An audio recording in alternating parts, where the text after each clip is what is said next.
lado vendrán y unidos todos juntos la batalla darán. Sonámbulos andantes la verán avanzar y el único despierto su ayuda pedirá.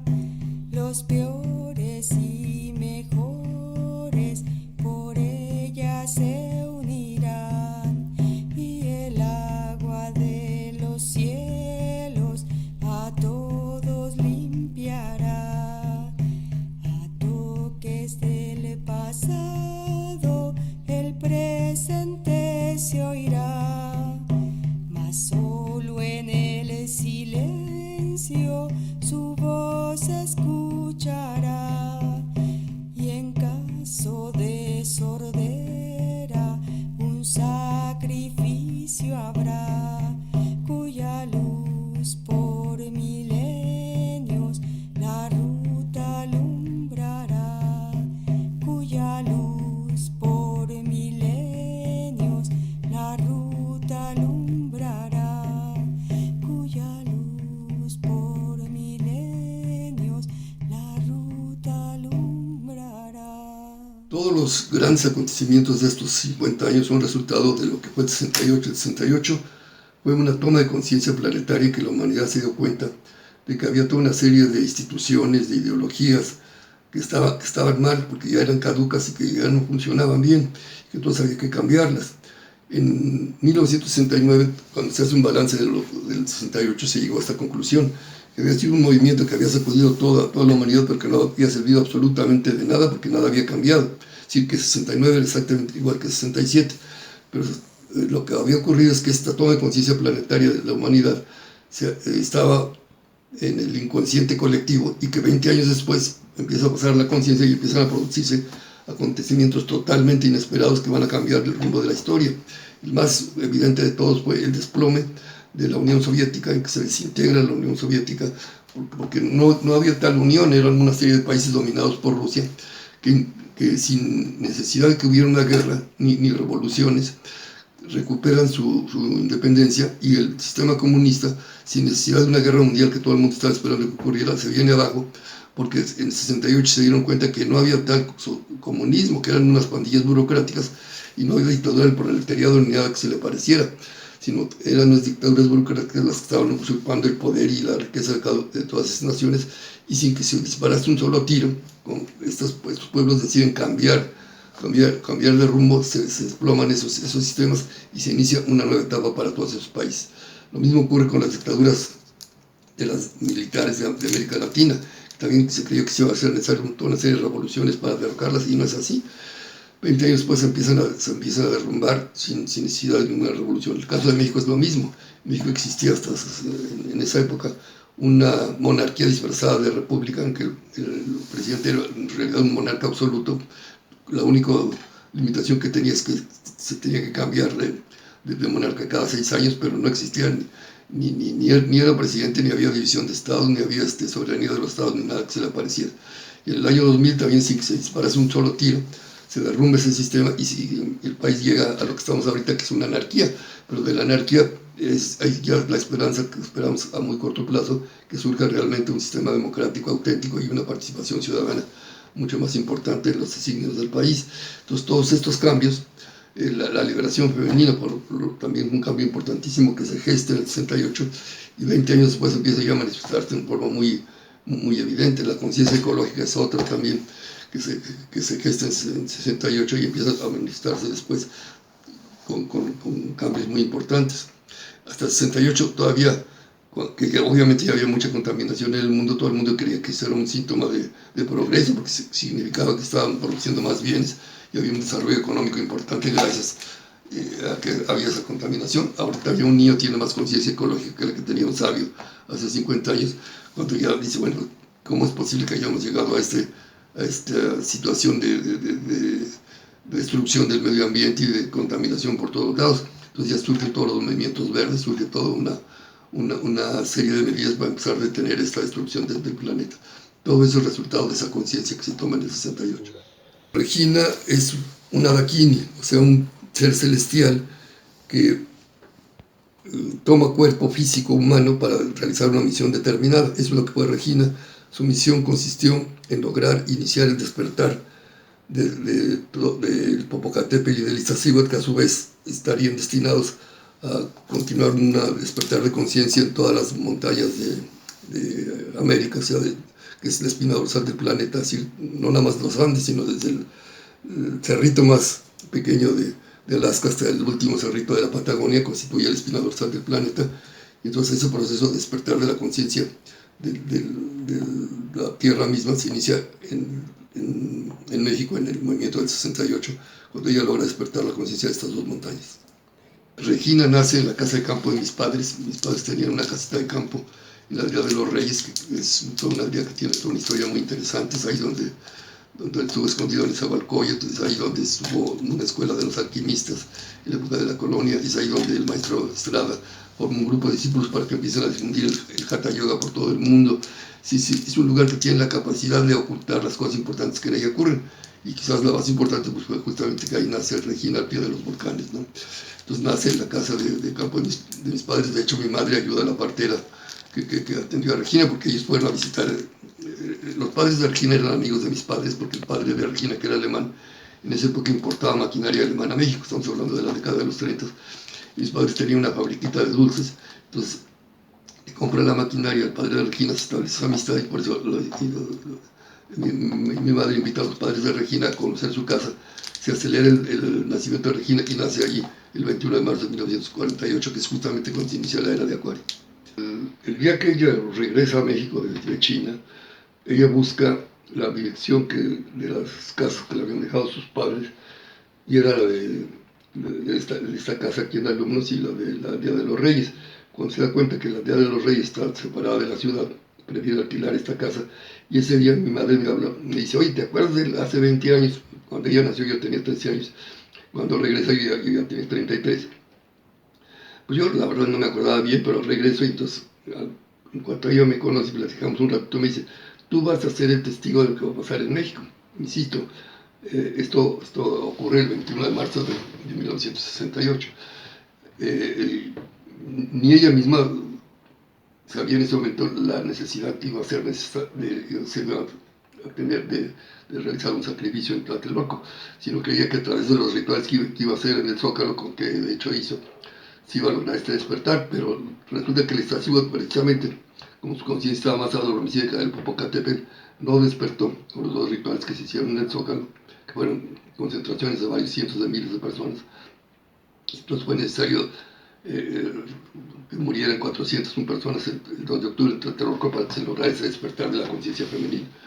Entonces, pues tú comprenderás que yo no estaba en muy buenas condiciones el día 3 de octubre, entonces fue necesario que pasara yo toda una etapa aprendiendo a escribir, escribiendo un libro sobre Tlacaelel, que me fue muy útil, porque la principal lección que me dejó fue que la percepción de la realidad es totalmente personal, que cada uno de nosotros percibe las cosas de una forma y creemos que esa es la verdad absoluta, y todos los pleitos entre los amigos, entre los esposos y entre las naciones obedecen a eso, a que cada quien cree que tiene la verdad absoluta, y esto no es así. Entonces, cuando yo hice el libro de Tlacaelel de Regina, fue necesario que yo recabara episodio por episodio de lo que voy a relatar en el libro, distintas versiones para ver que todas más o menos coincidían en una misma, y poner esa. En el libro yo relato no nada más mi experiencia personal de cómo viví el 68, sino recabo información de policías, ex policías, estudiantes, ex estudiantes, vecinos, funcionarios públicos, dirigentes del movimiento, de todo, para recabar una versión que resulte más o menos pues comprensible y aceptable, ¿no? No con la pretensión de decir esta es la verdad absoluta, porque yo llegué a la conclusión que la verdad solo la conoce Dios, pero si todos ahorita coincidimos en que es de día, pues lo más probable es que sea de día, ¿no? Entonces así fui recabando todos los episodios que yo relato en el libro, ¿no? A través de muchísimos testimonios. De cada uno de ellos podría yo relatar algo, pero sería muy lenta la entrevista, pero si quieres algún día la hacemos. Pero por darte un ejemplo, me interesaba mucho conocer la versión de Fernando Gutiérrez Barrios porque él fue durante muchos sexenios el que dirigió la Federal de Seguridad y era como la memoria secreta de política de México, pero era un señor terrible, ¿no? Sí, mandaba a matar sin ningún escrúpulo. Casualmente este señor vivía cerca de mi casa, pero a través de un amigo mutuo yo conseguí una entrevista con él. Entonces él me dijo, bueno, mire, lleve las preguntas que me quiere hacer. Entonces se las llevé por escrito. Me dijo, le puedo contestar algunas y otras no. Pero me dijo esto, mire, lo que sí le voy a pedir, y usted me tiene que dar su palabra de honor, es que mi nombre no aparezca en su libro. Si lo aparece, ya sabe usted lo que le va a pasar. O sea, se me hubiera mandado a matar sin ningún problema. Entonces dije, no, su nombre no aparece en el libro. Pero le hice un poco de trampa porque no lo menciono, pero sí, cuando menciona el director de la Dirección Federal de Seguridad, actuó en esta forma. No me mandó a matar, así que no hubo problema. Entonces, por ejemplo, de Echeverría y de Díaz Ordaz, solicité hablar con ellos, nunca me recibieron, ¿no? Así, recabé información de todo tipo de personas, ¿no? Fueron 20 años en realidad los que yo tardé en hacer el libro. Bueno, 19 para ser exacto. La misión que ella me encomendó fue la de que yo fuera el testigo de lo que iba a pasar en México. Obviamente yo no tenía ni la menor idea de lo que iba a pasar y ella tampoco se imaginaba que iba a llegarse a ese extremo que fuera necesario un sacrificio para eso. Entonces yo la acompaño al grupo de ella, que estaba integrado por los 4 órdenes de tradición, en su labor de ir formando centros de mexicanidad. Ellos actuaban en las plazas públicas, llamaban la atención de la gente se reunía para verlos actuar, haciendo actos de magia, o iba a cantar a Regina, etc. Y entonces, cuando terminaban, les decían, no queremos que nos den ninguna gratificación por lo que hemos hecho. La gente se sorprendía, pero pues algunos le preguntaron, oiga, pues son las justos y lo que ustedes hicieron es muy interesante, ¿por qué no quieren recibir ayuda? Pues si quiere saber la verdad, vaya usted a la casa de alumnos del número tal, los miércoles a tal hora, y ahí se lo explicaremos. Entonces venía la gente y se le explicaba que estaban formando grupos de mexicanidad porque iban a ser necesario hacer grandes rituales en el Zócalo para lograr despertar a los volcanes. Alberto Ruiz lo conozco 20 años después, o sea, en el 88, cuando se estaba organizando el primer ritual Olmeca para conmemorar los 20 años del sacrificio de Regina. Entonces él acude a una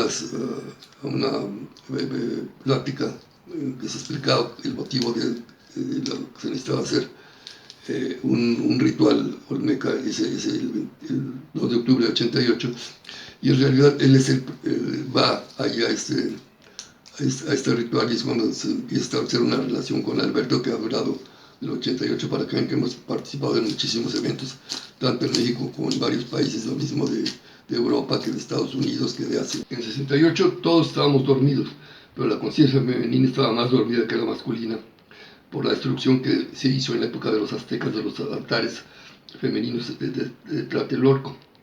Eso hacía que toda la conciencia femenina, incluyendo la de la misma Iztaccíhuatl, estuviera más dormida que la masculina. Pero gracias al sacrificio de Regina se despertó la conciencia femenina. Y yo te podría decir que el avance que ha tenido este despertar es tan grande que en este momento hay más mujeres despiertas que hombres. Es decir, casi todos los movimientos de recuperación de lo espiritual están siendo encabezados por mujeres. Entonces, Alberto y yo lo único que hemos hecho pues, es colaborar dentro de nuestras modestas posibilidades a reforzar esto, pero lógicamente no lo dirigimos porque esto tiene que ser dirigido precisamente por las propias mujeres y así está siendo de hecho, ¿no?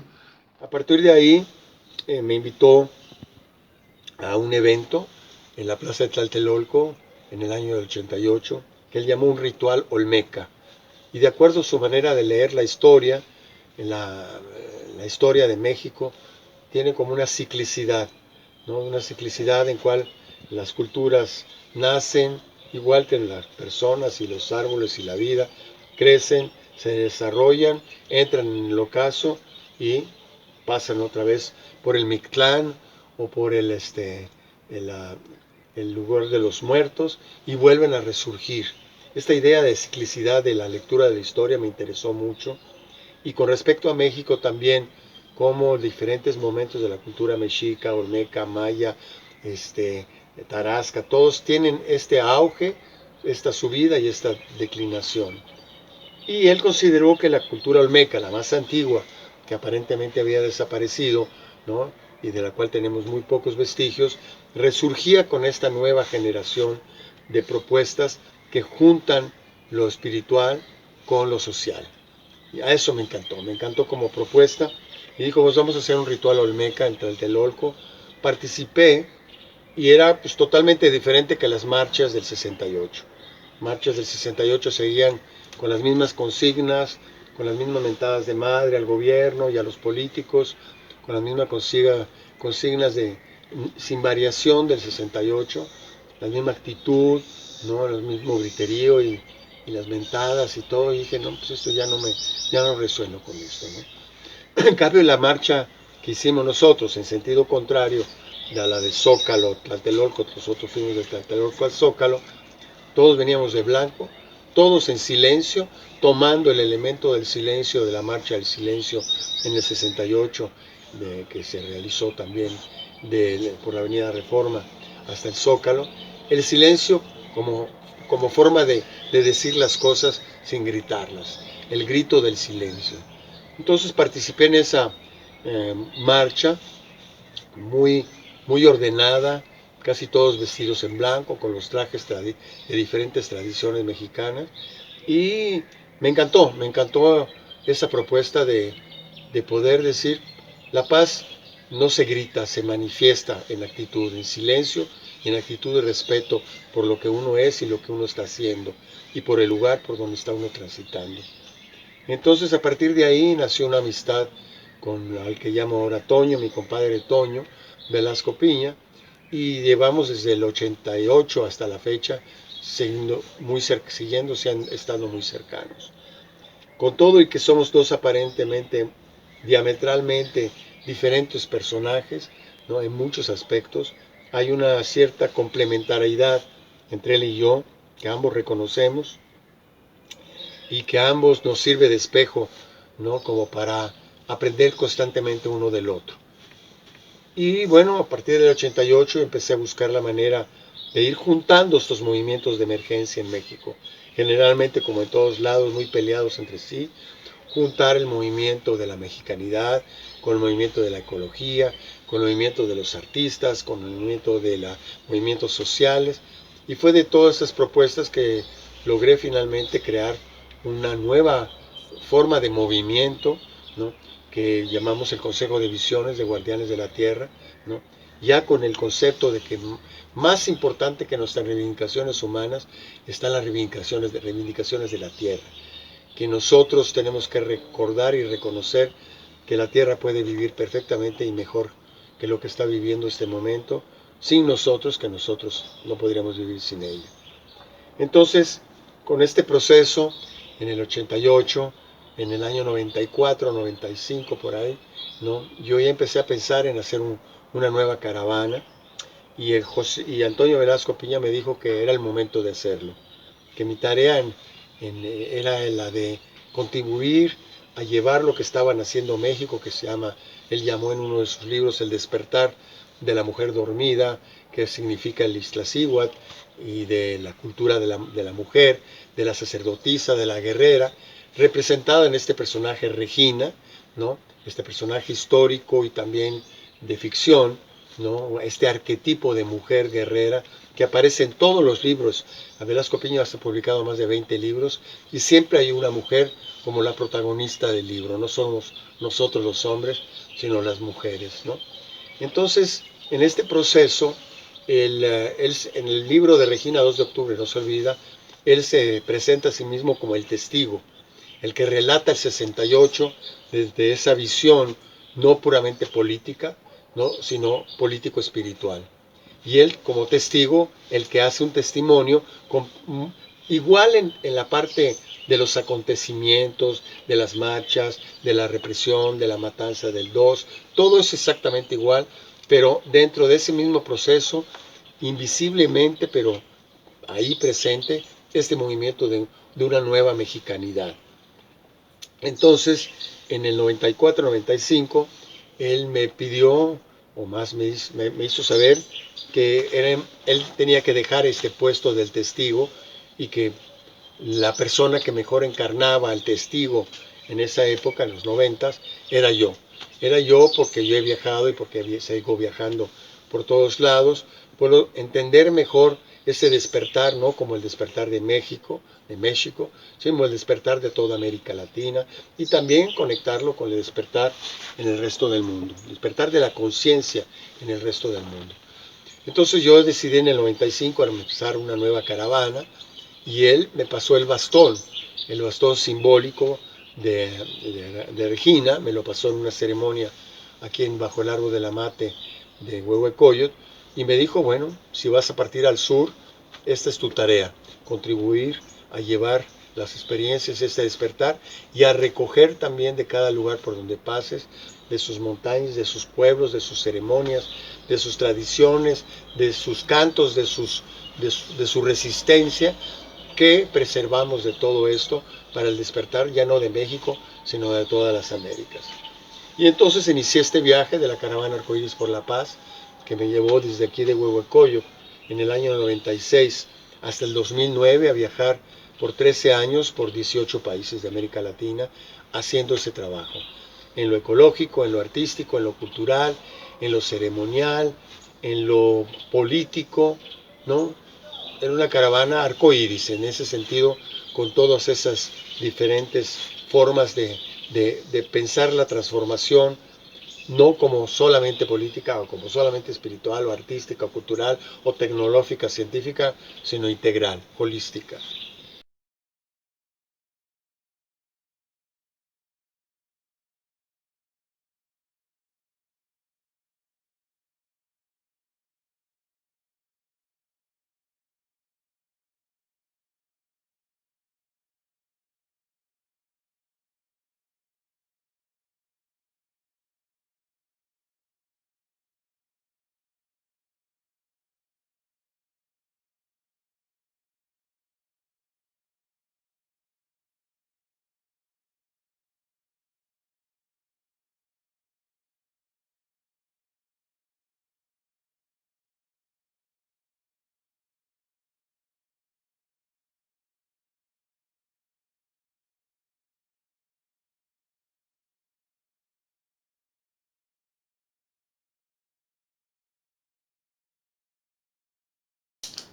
¿Y cuándo es usted que decide entregarle ese bastón a Alberto y por qué a él y no a otra persona? Bueno, porque él en ese momento, poco tiempo después del 88, va a iniciar un viaje para recorrer toda América, desde México hasta la Patagonia, fundando aldeas ecológicas y creando conciencia. Y entonces yo siento que esta misión que me dio Regina de ser testigo de los acontecimientos, ¿por qué acontecimientos? Todos aquellos acontecimientos que revelan que se está produciendo un cambio, una mutación de la conciencia de la Tierra hacia una conciencia superior. Él estaba mucho más capacitado que yo por toda la experiencia que ella tenía y por todo lo que iba a hacer, como era precisamente recorrer toda América Latina y llevando ese mensaje. Entonces, cuando en una ceremonia ahí en Huehuecoyot le cedo el bastón del mando para que realice esa función de testigo.